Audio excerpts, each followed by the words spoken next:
അപ്പോൾ ഗൈസ് നമ്മൾ തോട് കാണാൻ പോവുകയാണ് ഗൈസ്. തോട് ഇപ്പോഴത്തെ ഇവിടുത്തെ തോട് ഇതാണ് ഗൈസ്.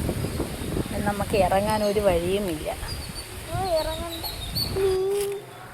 എവിടെ ഇഷ്ടംപോലെ മീനുണ്ട്.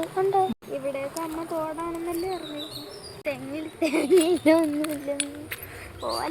പിന്നെ ഞങ്ങൾ ചിത്രശലഭത്തിനെ ഒന്ന് പിടിക്കാൻ നോക്കിക്കൊണ്ടിരുന്നപ്പോഴത്തേക്ക് പട്ടി വന്നിട്ട് അങ്ങനെ ഞങ്ങൾ അവിടെ നിന്ന് പോയി. പിന്നെ തൊട്ടാവാടിയിലൊക്കെ തീരെ കുറച്ച് നേരം കളിച്ചു. അത് കഴിഞ്ഞപ്പോൾ നമ്മൾ ഇതിന് അമൃതം പഴം, അത്തിപ്പഴം അങ്ങനെയൊക്കെ പറയും. ഞങ്ങളിവിടെ അമൃതം കാന്നാണ് കേട്ടോ പറയുന്നത്.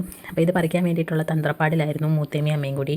അപ്പോൾ അത് അവർ കമ്പിൽ പിച്ചാത്തിയൊക്കെ വെച്ച് കെട്ടി പറിച്ചപ്പോഴത്തേക്കും അവിടെ നിന്ന് തന്നെ അമൃതം പഴം രണ്ടായിട്ട് കട്ടായാണ് കേട്ടോ വന്നത്. അപ്പോൾ ഇടയ്ക്ക് വെച്ചിട്ട് പിച്ചാത്തി ഉരിപ്പോയി. അങ്ങനെ വീണ്ടും പിടിച്ച് കെട്ടി.